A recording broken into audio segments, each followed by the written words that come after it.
শাহনাজ পারভিন আপনি লিখেছেন, পিরিয়ডের সময় 3 কুল আয়াতুল কুরসি পাওয়া যাবে?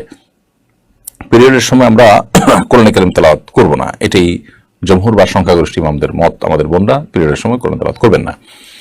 কোরআনে কারীমের যে আয়াতগুলো দোয়ামূলক বা ওজিফামূলক, যেমন 3 কুল সকাল সন্ধ্যায় এবং রাতে, এটা আমাদের আত্মরক্ষার জন্য, আমরা শয়তান থেকে পানাহের জন্য পড়ে থাকি, তো সেটা পড়তে পারবেন। আয়াতুল কুরসি পড়েছেন আমল হিসাবে, ওজিফা হিসাবে, সেটা পড়তে পারবেন, তবে তেলাওয়াতের অংশ হিসাবে নয়, এবং সাধারণ কোরআন তেলাওয়াত করবেন না। কামরুজ্জামান তুহিন লিখেছেন, আজান দেওয়ার সময় কানে 2 আঙ্গুল দেওয়া কি জরুরি? এটা কি সুন্নাত? আজান দেওয়ার সময় কানে 2 আঙ্গুল দেওয়া এটা জরুরি না, তবে এটা আজানের আদব এবং সুন্নাহ বলতে পারি, কারণ এর ফলে আওয়াজ বড় করা সহজ হয়। কিন্তু যদি কেউ কানে আঙ্গুল না দেন, এমনি হাত ছেড়ে দিয়ে তিনি আজান দিয়ে ফেলেন, তাতেও কিন্তু আজান